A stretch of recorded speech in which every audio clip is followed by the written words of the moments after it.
शुरू करते हैं।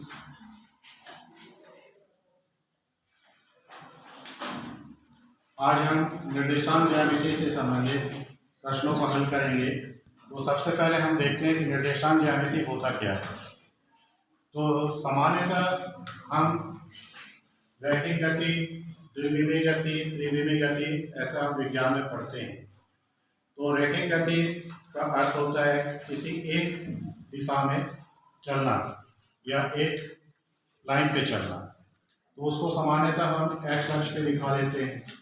लेकिन जब हम दो अक्षों के सापेक्ष अपनी गति को व्यक्त करते हैं तो उसको द्विविमीय गति कहते हैं। तो वहाँ पे जो दो अक्ष होगा वो एक्स और वाई अक्ष होता है। इसी प्रकार से त्रिविमीय गति में तीन अक्ष होता है। मतलब हमको एक ऐसी लाइन चाहिए जिसके सापेक्ष हम वस्तुओं को व्यक्त कर सके। तो ऐसे ही हम यहाँ पे जब हम बात करें निर्देशांक ज्यामिति, तो हम यहाँ पे एक्स अक्ष और वाई अक्ष के सापेक्ष, मतलब ये हमारे रेफरेंस लाइन होंगे जिसके सापेक्ष हम बिंदुओं को देखेंगे, बिंदुओं को परिभाषित करेंगे, उनको व्यक्त करेंगे तथा उनके कुछ गुणों को अध्ययन करेंगे, जिसमें सामान्यतः हमारा जो सिलेबस है वो है रेखा के बारे में और बिंदु के बारे में। तो हम इनको यहाँ पे देखेंगे। तो निर्देशांक ज्यामिति के अंतर्गत हम दो अक्ष लेते हैं और दो अक्ष लेने का अर्थ है कि हम समतल की बात कर रहे हैं।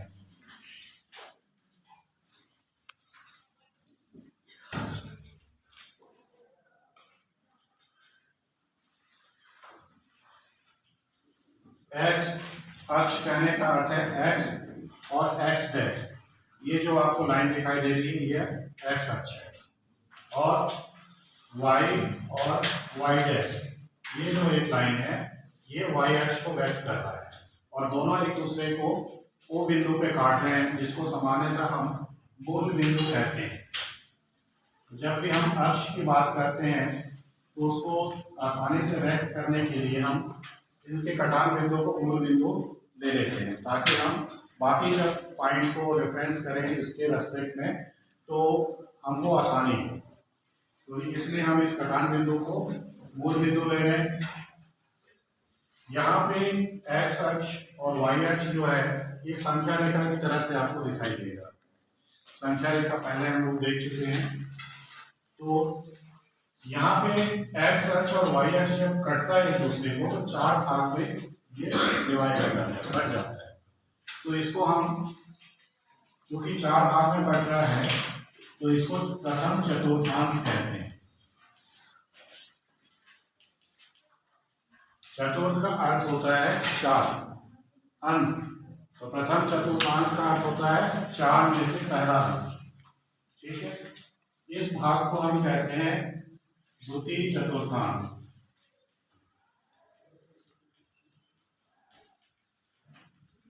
इसको तृतीय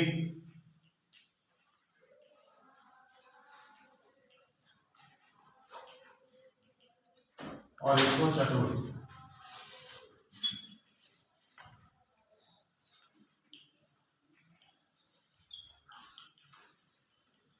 यहाँ पे देखिए कहीं कहीं पे चतुर्थांश की जगह प्रथम पाद, द्वितीय पाद, तृतीय पाद और चतुर्थ पाद भी कहते हैं। ठीक है, यहाँ पे अगर हम किसी भी बिंदु को व्यक्त करें, मान लीजिए कि प्रथम चतुर्थांश में हम यहाँ पे किसी बिंदु P को व्यक्त करना चाहते हैं, तो P को इस x अक्ष के सापेक्ष और y अक्ष के सापेक्ष हम देखेंगे तो हम ये देखते हैं कि ये जो P बिंदु है x अक्ष से कितनी दूरी पर है और y अक्ष से कितनी दूरी पर है। तो हम यहाँ पे P से एक लंबवत रेखा x अक्ष पे डालेंगे और P से ही लंबवत रेखा एक y अक्ष पे डालेंगे। तो ये जो दूरी आई, मान लीजिए यहाँ पे काट रहा है, ये यहाँ पे काट रहा है, तो ये वाली जो दूरी है वो किस पे मेजर हो रहा है, यहाँ से यहाँ तक दूरी, इसको अगर मैं a और इसको b नाम दे दूं तो a से p तक की दूरी को हम किस पे देख रहे हैं, तो x अक्ष के सापेक्ष देख रहे हैं।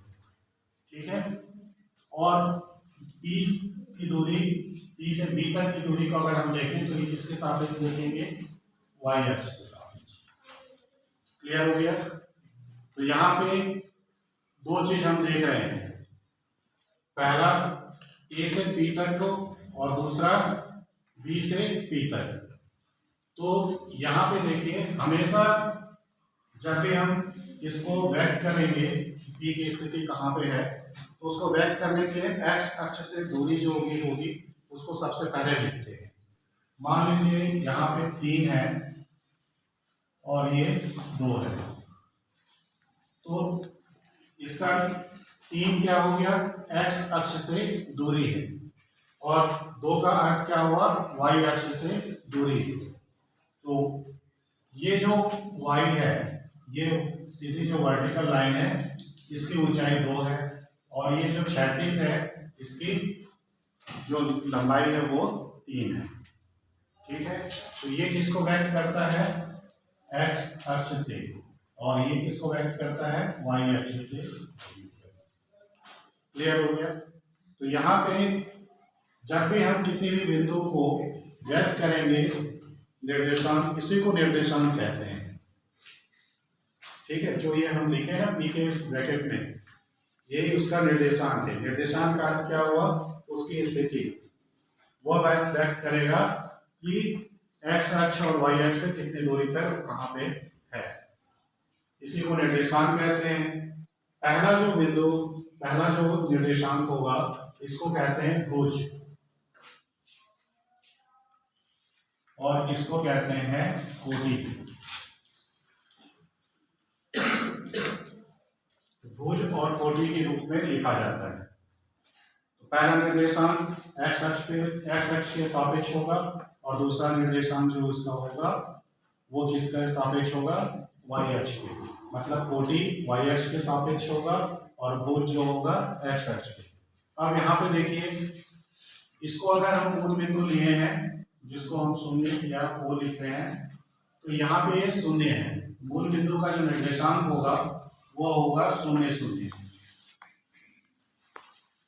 ठीक है, इसका अर्थ है कि एक्स अक्ष वाई अक्ष जिस बिंदु पे एक दूसरे को इंटरसेक्ट करते हैं, काटते हैं, वो मूल बिंदु है और उसका निर्देशांक 0 0 है। अब इस 0 से दाहिने की ओर जा रहे हैं, तो ये क्या होगा, धनात्मक होगा। ठीक है, इस दिशा में हम जा रहे हैं, तो ये क्या होगा, धनात्मक। वैसे ही 0 से ऊपर की ओर जा रहे हैं, तो ये क्या होगा, धनात्मक। 0 से जब नीचे की ओर जाएंगे तो क्या होगा, ऋणात्मक, और 0 से जब बाएं की ओर जाएंगे तो भी क्या होगा, ऋणात्मक। इस आधार पे हम 0 से दाहिने की ओर जा रहे हैं एक्स अक्ष पे, तो एक्स अक्ष क्या होगा, धनात्मक। 0 से ऊर्ध्वाधर जा रहे हैं, ठीक है, तो ये क्या हो गया, धनात्मक। 0 से बाएं की ओर गए क्षैतिज में, तो ये हो गया ऋणात्मक एक्स अक्ष, और इसको हम 0 से नीचे की ओर जा रहे हैं वाई अक्ष पे, तो ये हो गया ऋणात्मक वाई। तो यहाँ पे देखिए, सबसे पहले हम किसको लिखते हैं, एक्स अक्ष का, और उसके बाद किसको लिखते हैं, वाई अक्ष का। तो यहाँ पे एक्स अक्ष इस तरफ क्या होगा, पूरा धनात्मक, वाई अक्ष क्या होगा, धनात्मक। तो प्रथम चतुर्थांश में वे सारे निर्देशांक आएंगे जो एक्स अक्ष और वाई अक्ष के जो निर्देशांक होंगे या उसके सापेक्ष जो स्थिति होगी, तो निर्देशांक क्या होंगे, दोनों ही धनात्मक होंगे। मतलब भुज भी धनात्मक होगा, कोटि भी धनात्मक होगा, तो कहाँ आएगा, प्रथम चतुर्थांश। जब भुज ऋणात्मक होगा और कोटि क्या होगा, धनात्मक होगा, तो द्वितीय में आएगा। कैसे आ रहा है, क्योंकि एक्स क्या है, इधर ऋणात्मक है और वाई इधर धनात्मक है। वैसे यहाँ पे देखें तो एक्स एक तरफ ऋणात्मक, इधर भी ऋणात्मक, तो दूसरे में क्या आ जाएगा, दोनों ही कोटि और भुज क्या होंगे, ऋणात्मक होंगे। वैसे ही जब चतुर्थ में जाएंगे तो एक्स इधर धनात्मक है और वाई इधर ऋणात्मक है, तो धन और ऋण के रूप में जब आएंगे तब ये चतुर्थांश जो होगा चतुर्थ में आएगा। इस प्रकार से ये 4 भाग में बटेगा। अब इनको चिन्ह को अगर ध्यान रखें तो हम आसानी से देख के बता सकते हैं कि कौन सा किस में आ रहा है।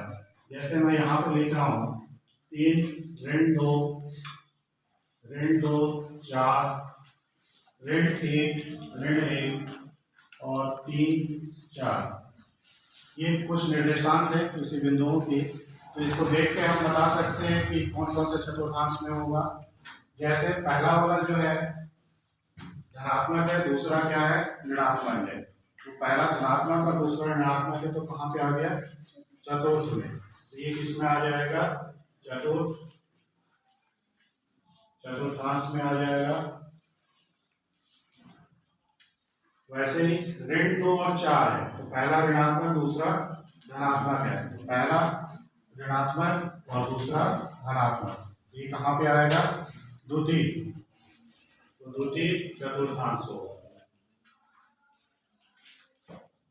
केवल चिन्ह को ध्यान देना है, उससे स्पष्ट हो जाएगा कि वो किस चतुर्थांश में आएगा। अब यहाँ पे देखिए दोनों ही क्या है ऋणात्मक है, तो यहाँ पे देखिए ऋणात्मक दोनों कहाँ पे आ रहे हैं तीसरे में, इसलिए क्या होगा द्वितीय चतुर्थांश में आएगा।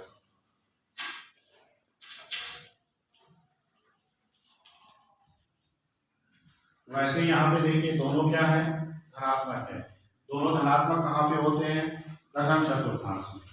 तो ये वाला जो 3 और 4 है ये हमारा प्रथम चतुर्थांश में आएगा।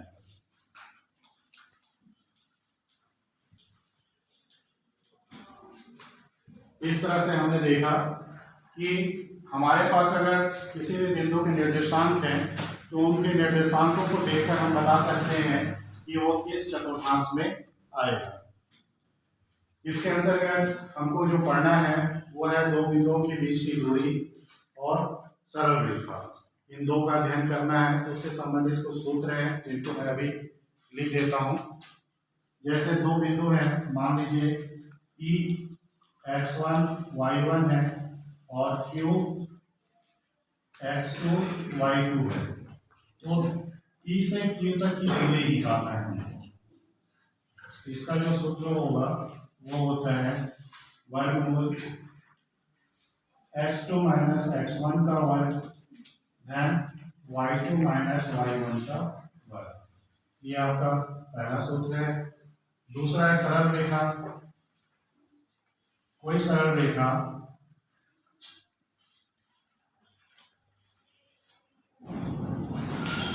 तो उसका समीकरण हम किस प्रकार से देखेंगे, ये होता है y equal to mx plus c। इसका क्या अर्थ होता है, इसका अर्थ क्या है इसको देखते हैं। जैसे ये हमारा x अक्ष और y अक्ष है,